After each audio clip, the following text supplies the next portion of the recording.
जैसा आपको जानकारी दी थी कि 1 अप्रैल से हमने एक नई स्कीम शुरू की थी। ऐसे गरीब परिवार बीपीएल जिनकी आय सीमा 1,80,000 रुपये वार्षिक होती है, उसका सदस्य यदि उसकी आयु 6 वर्ष से ऊपर है और 60 साल से तक है, तो ऐसे उनको परिवार को सांत्वना देने की दृष्टि से कुछ राशि की हमने घोषणा की थी कि उसको कंपनसेशन हम देंगे। विशेष तौर पर जो कमाने वाला व्यक्ति है, खास करके जिसकी आयु 25 साल से ऊपर और 45 साल तक है, उनको सर्वाधिक 5 लाख रुपया हम कंपनसेट करते हैं। बाकी सबका आयु के हिसाब से 1 लाख, 2 लाख, 3 लाख ऐसा भी वो सारी योजना आपको पता है। इसमें अभी तक पहले 1964 लाभ पात्रों को हम 75 करोड़ रुपया उनके बैंक खातों में डाल चुके हैं और आज एक अन्य किश्त 44 करोड़ 48 लाख रुपए 1159 ऐसे व्यक्ति के उनके परिवार के खाते में ये हम डाल रहे हैं। तो उसके लिए क्या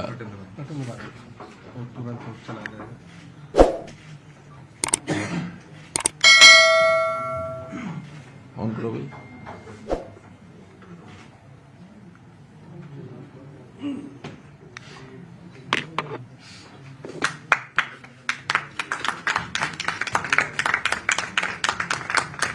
पंडित दीनदयाल उपाध्याय अंत्योदय परिवार सुरक्षा योजना इस योजना का नाम है। इसमें भी राशि 1159 लोगों को 44 करोड़ 48 लाख रुपया आज उनके बैंक में ट्रांसफर समझो हो गई। इसी प्रकार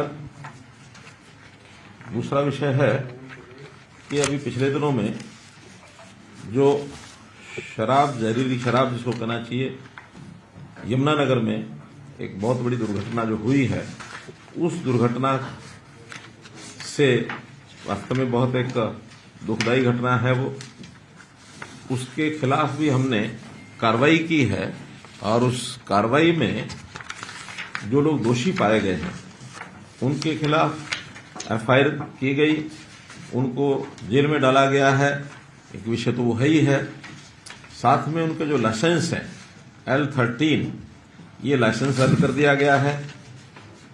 2 करोड़ 51 लाख रुपए की राशि इसका जुर्माना किया गया है और ये जुर्माना की राशि की रिकवरी लैंड रेवेन्यूज के हिसाब से जैसे रिकवरी होती है उसको रिकवर किया जाएगा। इसमें 3 मुकदमे यमुनानगर के हैं, 19 आरोपियों को गिरफ्तार किया जा चुका है। 3 मुकदमे अंबाला के दर्ज हुए हैं, 16 आरोपी उसमें गिरफ्तार किए गए हैं। और साथ ही जो ये लाइसेंसधारी हैं 4 लोग हैं, मांगेराम पुत्र राजपाल, अमरनाथ पुत्र रतन सिंह, गौरव कंबोज पुत्र राजकुमार, सुशील कुमार पुत्र प्रेमपाल, इनको डिफाल्टर घोषित कर दिया गया है। और इनके जो जोन है रिटेल वेंड लाइसेंस जो जोन होते हैं, 12 जोन, 4 शहरी, 6 शहरी, 6 ग्रामीण, ये भी रद्द कर दिए गए हैं। 41 सब वेंड इनके लाइसेंस भी रद्द कर दिए गए हैं। इस प्रकार से एक जिसको कहना चाहिए एक सख्त कदम हमने इसलिए उठाया कि इस प्रकार की हिम्मत आखिर कोई व्यक्ति न कर सके। और लोगों को भी हमने आगाह किया है कि ऐसे जो सर्वेंट्स हैं इनसे कोई भी ऐसा मटेरियल कोई ना खरीदे जिसकी जहरीला होने की जिसकी आशंका बन सकती है। तो वो सारे विषय भी हमने बंद कर दिए हैं। जो आज दयालु स्कीम में हमने बेनिफिशियरीज को पैसा जो ट्रांसफर किया है उसमें 11 लोग ये लोग भी हैं। 18 की डेथ हुई है तो 11 लोग उसमें कवर होते हैं, उनको भी पैसा भेज दिया गया है। ज्यादातर लोग तो उसमें 5 लाख रुपए वाले हैं, कुछ 3 लाख वाले हैं आयु के हिसाब से। एक ऐसा है जो सिंगल मेंबर फैमिली था तो उसको तो पैसा भेजने का कोई कारण बनता नहीं कि परिवार में और कोई व्यक्ति नहीं है। 3 अभी ऐसे बचे हैं जिनका अभी डेथ सर्टिफिकेट नहीं मिला है, उसके डेथ का कारण भी नहीं पता लगा है। इस प्रकार से बाकी जो बचे हुए हैं उनको भी जैसे उनका डॉक्यूमेंट्स पूरे हो जाएंगे उनको भेज दिया जाएगा, पैसा भेज दिया। 11 में से 5 लाख के हैं, 1 2 3 4 5 लाख के हैं, 3 4 5 3 लाख के हैं, 6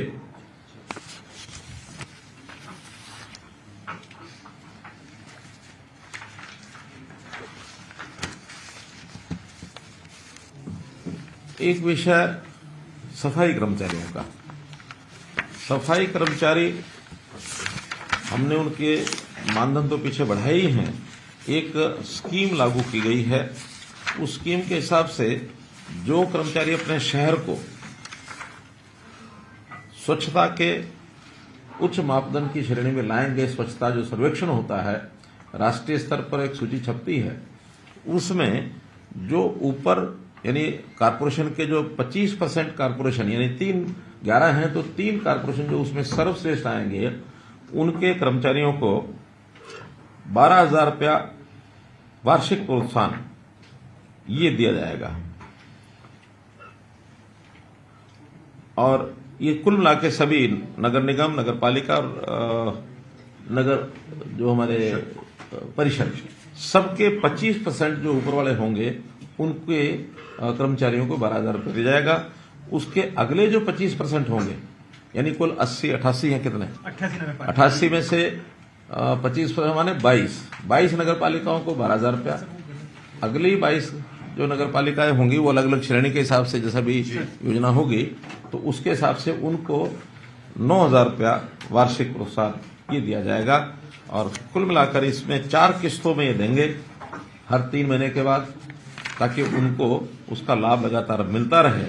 ऐसे ये कर्मचारी चाहे नियमित हों, चाहे पालिका के जो रोल कर्मचारी हैं, आउटसोर्सिंग है, जितने भी उन नगर पालिकाओं में लोग होंगे उनको सबको, उनके जो कर्मचारी हैं आउटसोर्सिंग एजेंसी के जो कर्मचारी हैं उन सबको ये मिलेगा।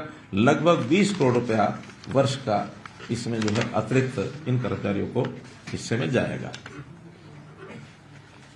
इसी साल से लागू होगी ये जो सर्वेक्षण इस बार आएगा उसके बाद उनको अगले साल में 4 किस्तों में दिया जाएगा। यानी जिस वर्ष का सर्वेक्षण होगा ये पैसा उसके अगले साल में 4 किस्तों में दिया जाएगा। इस साल का सर्वेक्षण अब कब आने वाला है? सर अभी इस समय सर लोगों से फीडबैक ले रहे हैं तो उसका रिजल्ट आ जाएगा फरवरी में। यानी अगला साल जो 24-25 है उसमें ये पैसा उनको मिलेगा। इस साल के लिए नहीं, इस साल के सर्वेक्षण के रिपोर्ट के हिसाब से मिलेगा। अगले साल में अगले साल के लिए ही होगा वो। अगले साल और अच्छी सफाई करें। कोई ऐसा एरियर नहीं है, ये उनका एक पारितोषिक है। इस साल अच्छा काम करो, अगले साल पारितोषिक पाओ, फिर अगले साल जो अच्छे आएंगे उससे अगले साल उनको पैसा मिलेगा।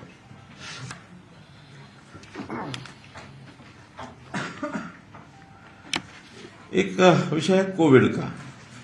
कोविड के दिनों में हमको मालूम है कि बहुत से नियम केंद्र सरकार की ओर से भी बनते रहे हैं, प्रदेश सरकार की ओर से भी बनते रहे हैं, उसको सख्ती से लागू करने की बात भी ये हमेशा आई है।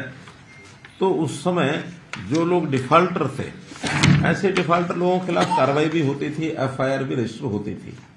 अब चूंकि वो एक विषय ऐसा था उसके बारे में उस समय तो पता नहीं था ये कोविड किस तरफ जाएगा और कब ये समाप्त होगा। अब प्रभु कृपा से सबके प्रयत्नों से कोविड समाप्त हुआ है। तो हमने ये निर्णय लिया है कि उस समय के जो एफआईआर्स हैं 8,275 एफआईआर्स हैं उस कार्यकाल की, हम इसकी प्रोसेस वापस लेने की ये चालू करेंगे, क्योंकि इसमें कोर्ट की भी थोड़ी दखलंदाजी होगी। कोर्ट से इन सबको वापस कर 8275 तो 8275 ये हैं।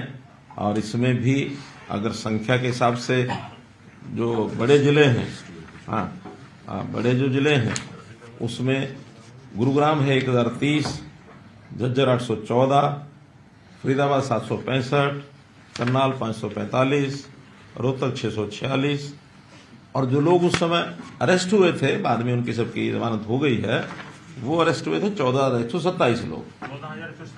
तो एक प्रकार से इतने लोगों से को ये राहत मिल जाएगी, जिसमें अंडर इन्वेस्टिगेशन भी है, ट्रायल भी है, कुछ तो उसमें बल्कि कन्विक्टेड भी हैं, छोटी मोटी सजा हुई होगी उनको। या जुर्माने हो गए होंगे, उन्होंने भर दिया होगा, लेकिन कुल मिलाकर जो बाकी बचे हैं उनको सबको कोर्ट में कह करके इसको वापस लिया जाएगा। किसी ने मास्क नहीं लगाया तो उसका चालान हो गया, किसी ने भीड़ में ही खड़े थे उसका, यानी जितने प्रकार के उस समय नियमावली नई नई बनी थी वो कोविड से रिलेटेड 144 के वायलेशन। हाँ, तो ऐसे बहुत से नियम उस समय हमें पता है, आज तो नियम याद भी नहीं हमको कि क्या क्या नियम उसे बनाए गए थे।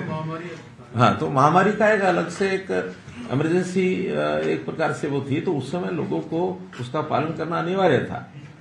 तो उसका पालन जिसने भी नहीं किया, जो भी उसका एफआईआर हो गई, पुलिस के अड्डे चढ़ गया, उसकी एफआईआर हो गई ऐसी। लेकिन वो चूंकि एक टेम्परेरी फेज था टेम्परेरी तो हम आज कहते हैं, उस समय तो सबको ये लगता था कि मालूम नहीं क्या होगा। एक ऐसा नहीं, जो हो गया कन्विक्शन हो गई, केसेस वापस हो जाएंगे ताकि आगे वो बंद। ट्रायल ही होगी क्योंकि 3 साल तो हुई। हाँ, वो कई तो इन्वेस्टिगेशन में भी कुछ को फाइन हो भी गया, कईयों को तो हाथ फाइन माना 100 रुपया 200 रुपया 500 रुपया तो दे दिया, खत्म हुआ। तो जो खत्म हो गए वो उस समय हो गए, लेकिन जो अभी भी चालू हैं उनको सबको वापस दिया जाएगा। एक विषय बहुत महत्वपूर्ण वो ये है कि प्रधानमंत्री जी ने भी पिछले दिनों में हमको ध्यान होगा कि एक यात्रा ये शुरू करने का कहा है देश भर में, जिसका नाम है विकसित भारत संकल्प यात्रा। देश कैसे विकसित हो अपना, क्योंकि अभी विकासशील देशों की श्रेणी में आता है। आने वाले 25 साल में, यानी जिसको अमृत काल कहा है प्रधानमंत्री जी ने, तो उस अमृत काल के अंतर्गत उसकी 2047 उसकी आउटर लिमिट रखी हुई है।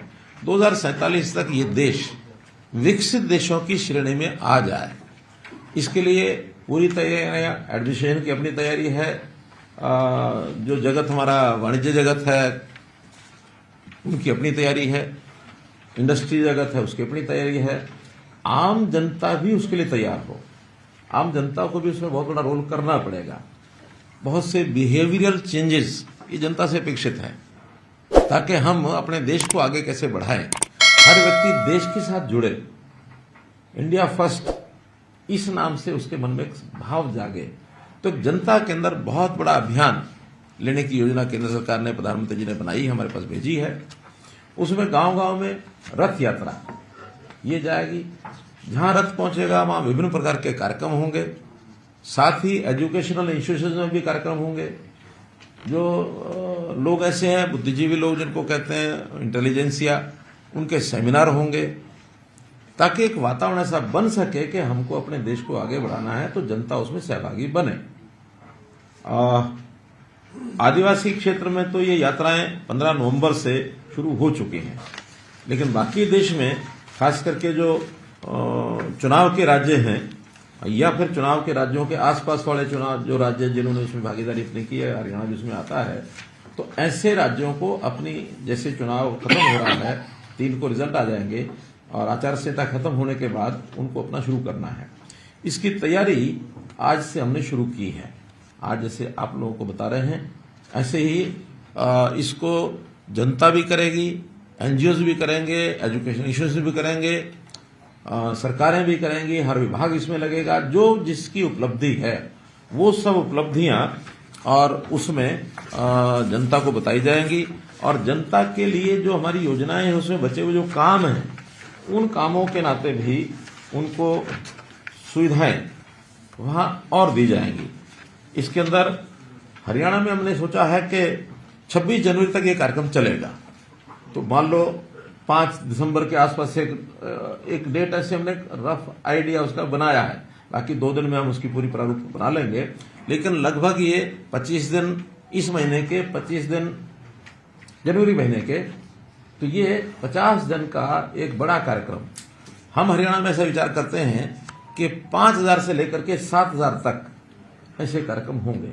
6200 पंचायतें हैं, 3000 के लगभग वार्ड हैं, वार्डों में क्लस्टर वार्ड के अंदर ये कार्यक्रम होंगे, 2-3 वार्ड का मिला करके। तो कुल मैक्सिमम तो 7000 हो सकते हैं, लेकिन न्यूनतम 5000 जरूर करेंगे 50 दिन में, कि 100 कार्यक्रम के एवरेज हर दिन आ जाए। इसमें पूरा हमारा जो स्ट्रक्चर है, इंफ्रास्ट्रक्चर, जितने हमारे लोग हैं, हमारे सरकार के साथ जुड़े हुए कर्मचारी, अधिकारी, नेता, जनता और जो बुद्धिजीवी लोग, अधिकांश लोगों को इसका जोड़ने की हमारी योजना है। एलईडी की वैन जो हैं वो आएंगी, चलेंगी। अभी हमारे यहाँ आनी शुरू हो गई है। कल शायद दो वैन आई हैं, फेजेज में आएंगी। ऐसा मान के चलते हैं कि 60 से 75 वैन हमारे यहाँ आएंगी। लेकिन ऑन एवरेज अगर 50 वैन भी रोजाना चलती हैं और 2 कार्यक्रम भी एक वैन ऑन एवरेज करती है तो रोज कितने हो गए? 100। तो 50 दिन में ये न्यूनतम।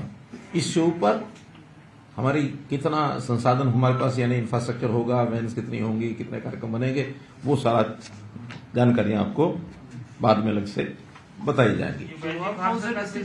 भारत सरकार ये हर एक डिस्ट्रिक्ट में होगी। हर एक डिस्ट्रिक्ट में अलग अलग, क्योंकि वैन काफी होंगी तो हर डिस्ट्रिक्ट का रूट चार्ट बनेगा। और उस डिस्ट्रिक्ट में जहां ज्यादा गांव हैं वहां 2 की बजाय 3 वाहन चले जाएंगे, 4 चले जाएंगे। कम है वहां 1 वाहन से भी करेंगे। हमारा पंचकुला जिला, दादरी जिला छोटे जिले हैं, 1 वाहन से भी वो हो सकेगा। लेकिन वो उस जिले में ही सारी डीसीज, एडीसीज, हाँ, ये सब प्लानिंग में शामिल रहेंगे। नोडल अधिकारी हमारे डीसीज एंड एडीसीज होंगे। कुल देश भर में 2,07,000 ग्राम पंचायतें और 3,800 शहरी इकाइयां हैं।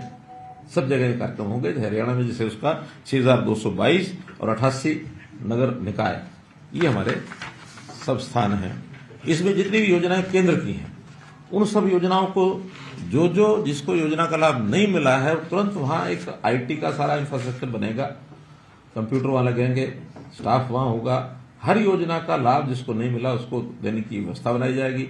प्रदेश की योजनाएं, चाहे उसमें निरोगी हरियाणा है, चाहे आयुष्मान हरियाणा है, चाहे हमारे जो बुढ़ापा पेंशन है, अथवा अन्य राशन कार्ड है, कृषि की योजनाएं हैं, बागवानी की योजनाएं हैं, जो कोई ऑनलाइन सेवाएं जिस भी विभाग की हैं, सबकी सब वहां रहेगी, ताकि व्यक्ति को ऑन द स्पॉट ज्यादा योजनाओं का लाभ हो सके। इसका एक कार्यक्रम भी बनेगा। यानी अगर एक बिल्कुल अंडरलाइन करके एक वाक्य जो प्रधानमंत्री जी ने बोला है, reaching the unreached and learning from the citizens, यानी जिसको पहुंच नहीं पाए हम उस तक पहुंचना, और जो जिसको लाभ पहुंच गया है उसके अनुभव क्या है, उसके एक्सपीरियंस क्या है, उसकी भावनाएं क्या है, उससे हमको कोई ना कोई लर्निंग क्या मिल सकती है, ताकि हम उसकी इच्छा अनुसार अंत्योदय की भावना को लेकर के और सारे देश में 130 करोड़ लोगों तक पहुंच सकें।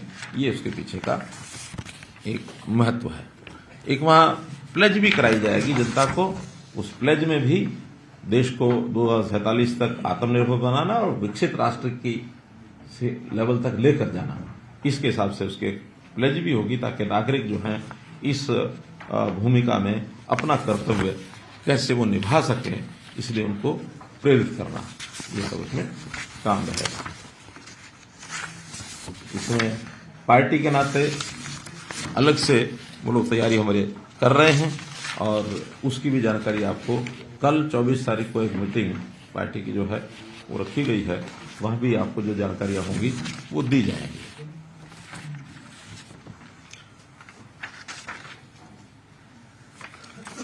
कुल मिलाकर मित्रों, जो विषय थे वो मैंने आपको ये बताए हैं।